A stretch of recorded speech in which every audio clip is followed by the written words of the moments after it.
We're here in cause number 19-32623, and we have had some discussions in the back that I think we need to put on the record with regard to the case and where we are. We have, first of all, sir, you're Dalius Williams. And Mr. Williams is here with Mr. Rojas. Mr. Smith is here on behalf of the state. There is a second amended motion to revoke unadjudicated probation. So because the new allegation, I'm not going to accept the plea agreement of the cap of 4 years because there's a new. So I will allow, if Mr. Williams wants to withdraw his pleas of true to 1, 2, and 3.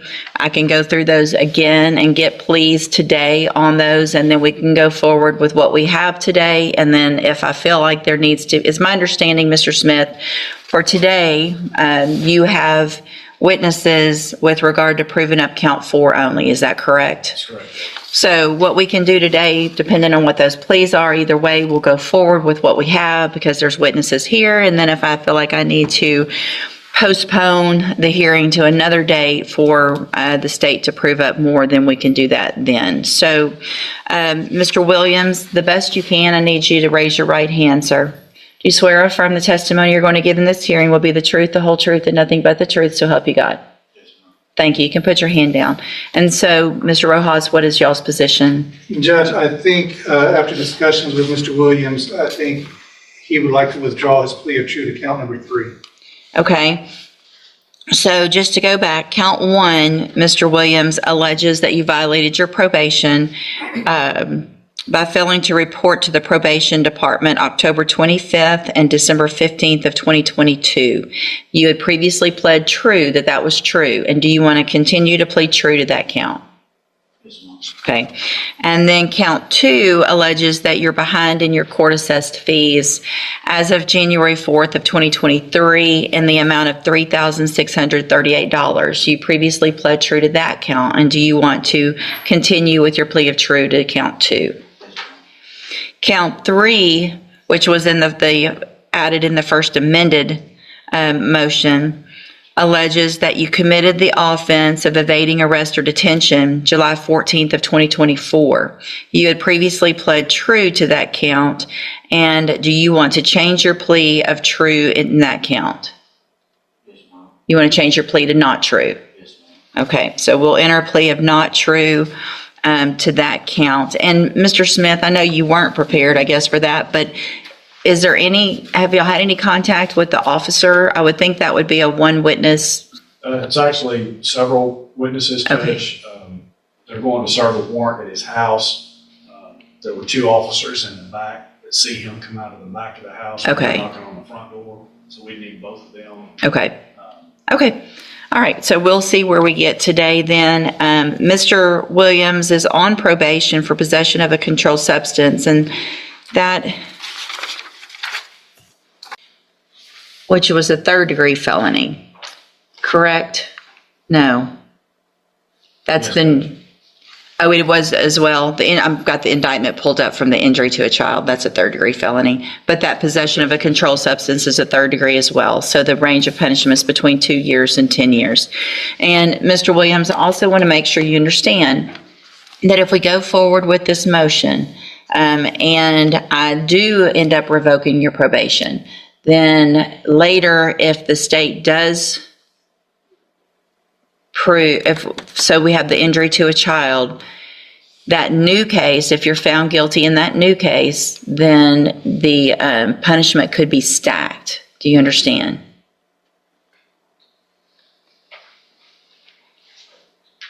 Do you understand that? Okay. Mr. Rojas, you've gone over all of that with him, correct? And it's also my understanding that y'all had, even in the back, Mr. Williams' mom in the back to go through everything, what his options were, and all of that this morning. Is that correct as well? Correct, Okay. What if any offers? I want to make sure Mr. Williams, on the record, rejects anything that's been offered. We had offered 4 years in this case, Judge, and he is rejecting that offer. Did that include an offer in the injury to a child? Actually, I offered 4 years in both cases to run concurrently. Okay. If he went today. Okay. He said no. And I told him that if he didn't do that, if we go to trial on the new one, I would move to stack that case on whatever he gets in this case, and the 4 is off the table in this case. Okay.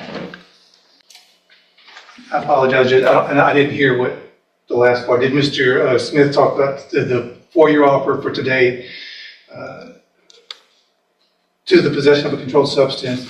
And if he were to be tried in the future, if he were to be convicted for the injury to a child, that case would be stacked. Did you say that? He would request it, and it's up to me. So anytime the state asks for a case to be stacked, it's up to the court to do that. So it's not up to a jury. If you go to a jury trial on that injury to a child, what would happen?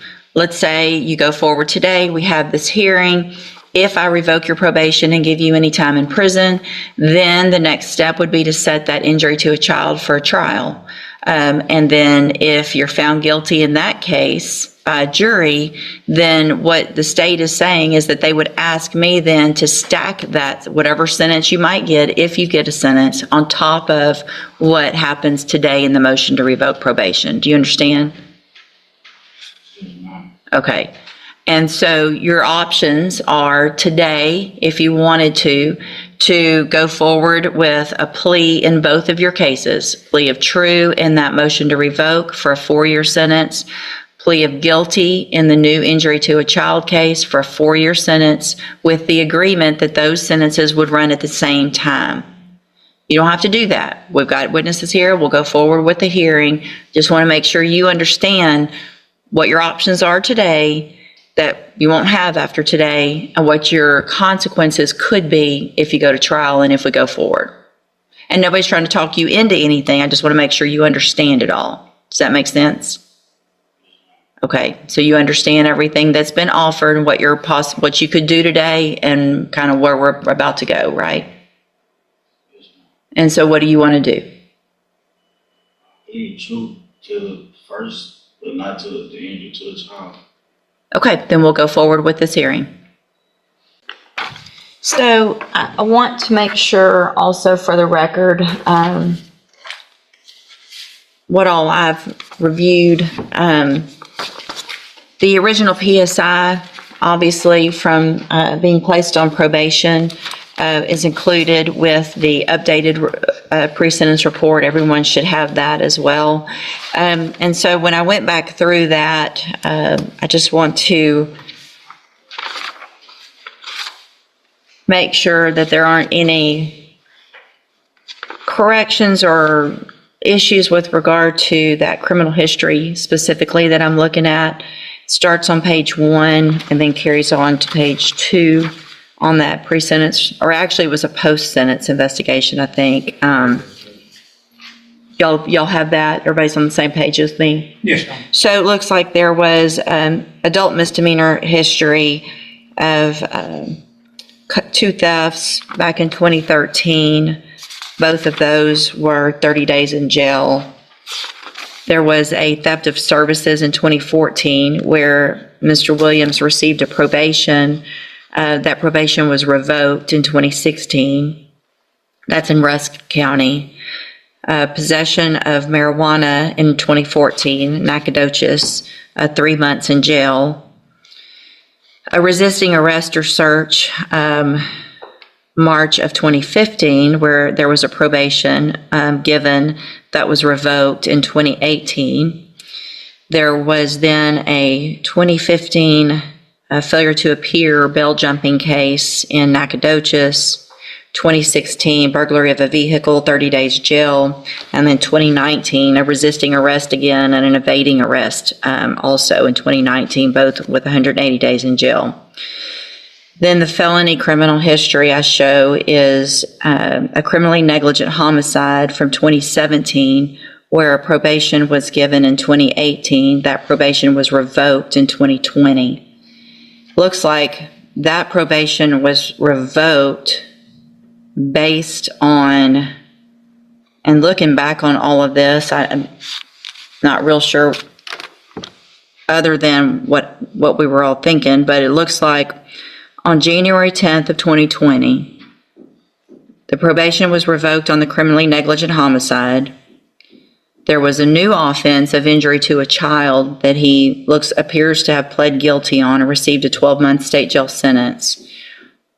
There was another offense, new offense, from January of 2019, an attempt to take an officer's weapon, also same disposition date of January 10th of 2020 for the 12 months in the state jail. And then there was this possession case that we're here from that same date. So it looks like he took some time on a couple of things and then got probation on the possession. Does that, everybody on the same page as that? Yes, Your Honor. I did look back. I think because I have this information, I don't think it's necessarily improper for me to look at some of the information based on those cases.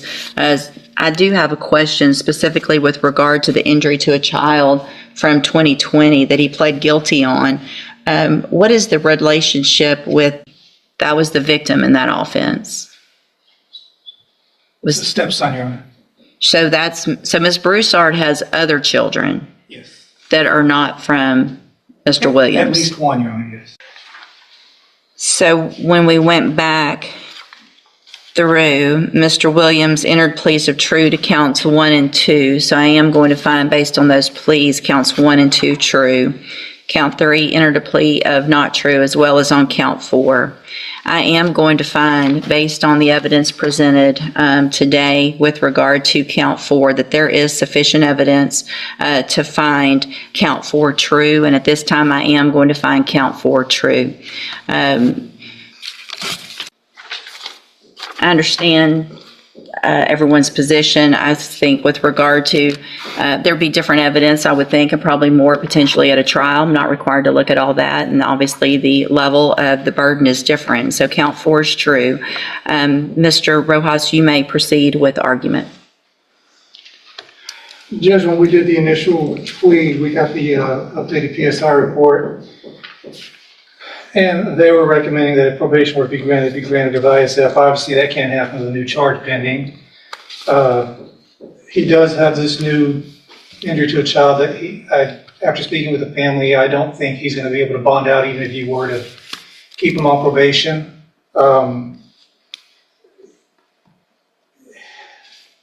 If the court is inclined to keep him on probation without ISF, we ask you to do that.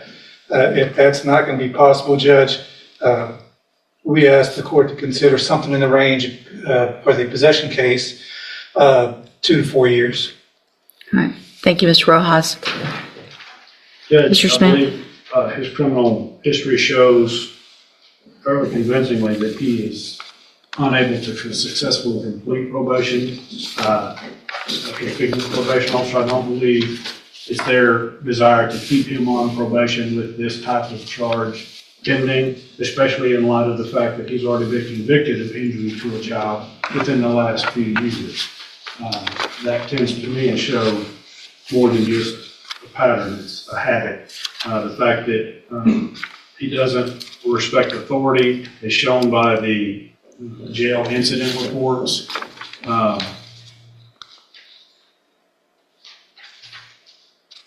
feel like he needs to be revoked in this particular case, and we're asking for no less than 5 years, somewhere between 5 and 10 years as punishment in this particular possession. Thank you. And also, just for the record, everybody has those jail incident reports. Those were provided. I've reviewed those as well. Mr. Barksdale's here. Mr. Barksdale, do you, the probation officer, do you have anything to add at this point with regard to your position? No, ma'am, I concur with the district attorney. Okay. Thank you, sir. Mr. Rojas, I would give you an opportunity if you want to. We can ask Mr. Barksdale to come if you have any questions of him. No, Judge. Okay. And Mr. Williams, you're 30 years old? You just turned 31.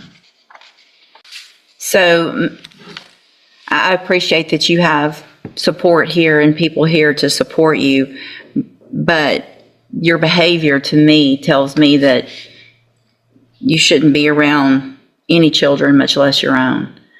Whatever is happening with you when you're getting angry at these children with what you're doing, because it's the same.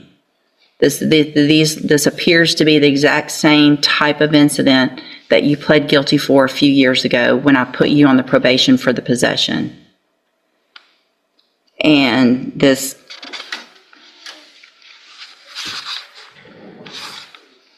it's ridiculous. You and Ashley both don't need to be around any children. Don't need to be having more children. You can't take care of your own children, and you're disciplining them by doing this. And I don't think there's any reason for anybody to believe that no one said these are scratches. That's not what the doctor said. If there are, they're adjacent to these other marks on the back of this 2-year-old. Going to find, again, that you entered your plea of true to counts 1 and 2 freely and voluntarily. Find those counts true. Find count 4 true. Find sufficient evidence at this time to find you guilty of possession of a controlled substance. I'm going to sentence you to a term of 8 years in the institutional division of the Texas Department of Corrections. You will receive credit on that sentence for any time that you've been in custody that the law gives you the right to receive. I'm going to hand you the trial court certification.